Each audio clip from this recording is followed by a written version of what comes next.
Hey, what's up, guys? Been busy putting some of my overflow tools in the box here, and that's basically what I did with it. I have a lot of my overflow tools in here, and UPS guy showed up, and I was waiting on this guy for the solar project that I was talking about, where I needed to have some heavy-duty crimpers in order to work with the 2-aught and 4-aught wire that's required in those setups. And here it is. This thing was surprisingly heavy. This thing's pretty heavy. And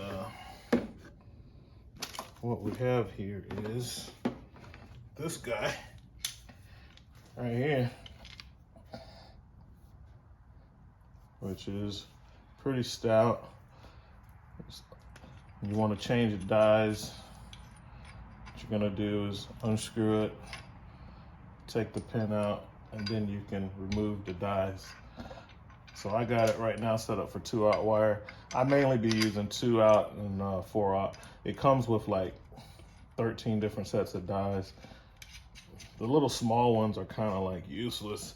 I don't even know why they give you little tiny dies like that. I mean, it's a waste really. But yeah, this is the tool, and that's what I needed.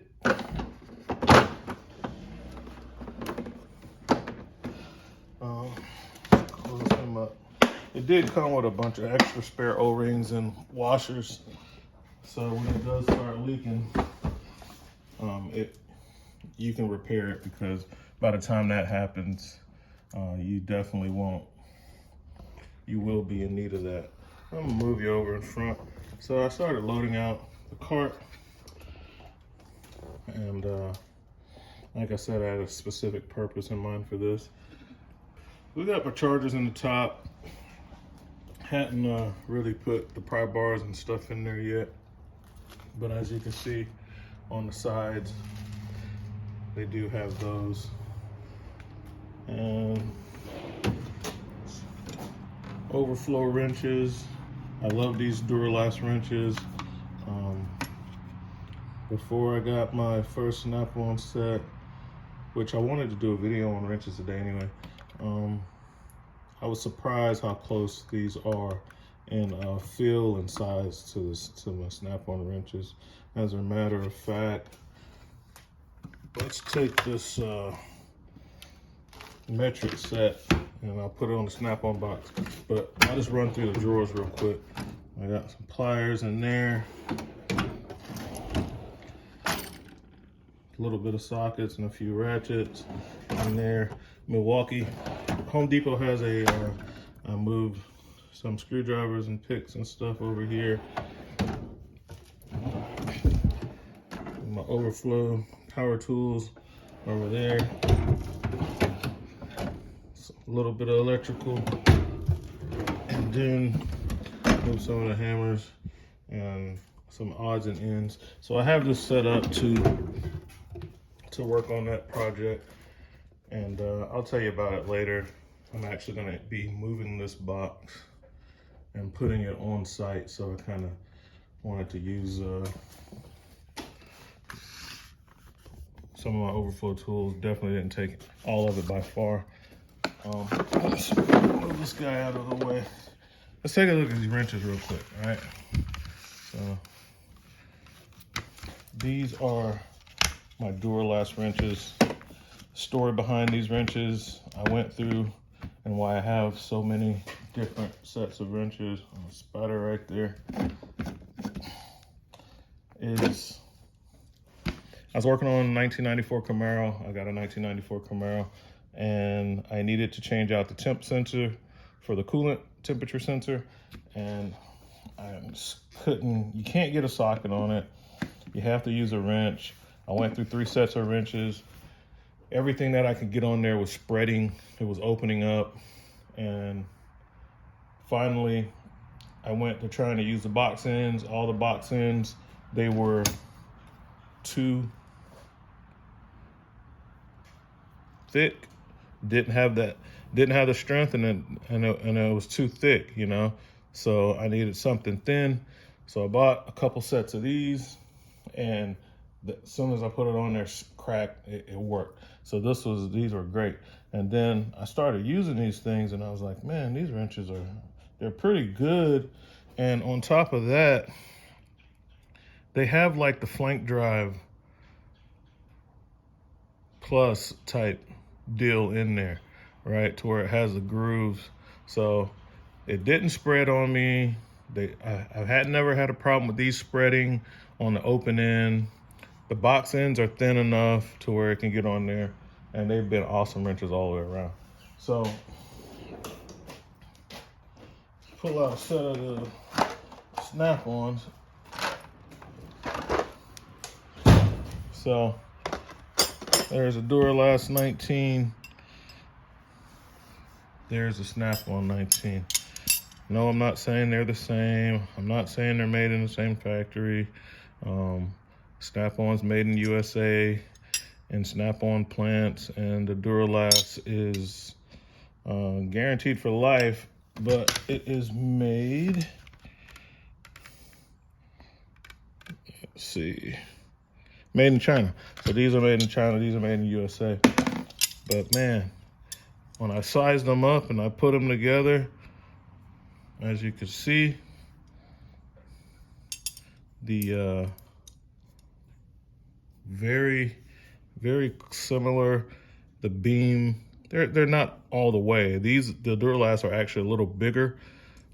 As you can see, the beam is a little thicker than the snap-on, but look at that offset, very similar. And of course, snap-ons are flank drive plus. It has a more aggressive profile inside for the teeth versus the Duralast. But they're very similar, and I almost was like bummed out because they're also similar in performance.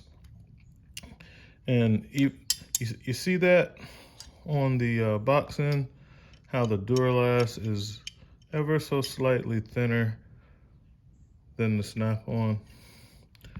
So that's what I needed. I needed that really thin box end to get around, because it sits right in front of the air intake and it's very hard to get to, and I needed to use box end or open end, and this worked like a charm. But yeah, so these Duralast wrenches, don't sleep on these guys. These are good. If you're not into buying snap-on stuff like that, get the Duralast. You will be very happy with these. I think I paid like $70 a set or something like that out of AutoZone. They weren't the cheapest ones in there, but I was trying to get something that was going to work. They are lifetime warranty, so if anything happens to them, I just take them back to AutoZone and get another wrench or set or whatever. I've never had to try. I never tested the warranty on them. But yeah, very happy with those wrenches. Let's get you down here a little bit more. Okay. Super happy with these wrenches. And I mean, they just got it right, man. They just got it right. So Duralast did a very good job on these. Let's see if we can bring one more out for comparison. Let's bring out a Blue Point, because Snap-on has a sister company, or one of their companies that they own, that they do sell on the truck, called Blue Point. And with those tools, bend it down a little more. A lot of those tools are made in China, so let's pull one of those out.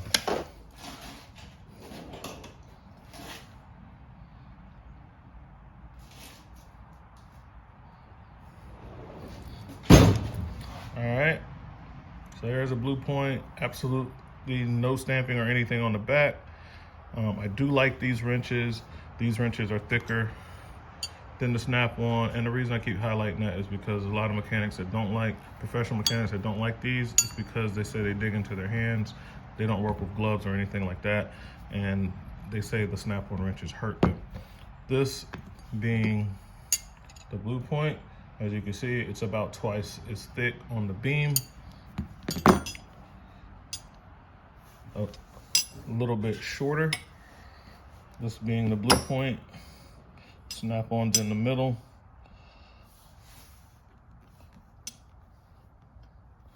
trying to line them up evenly as much as I can. And so, of course, the snap-on is the longest out of all of them. Then the Duralast, and then the Blue Point. But yeah.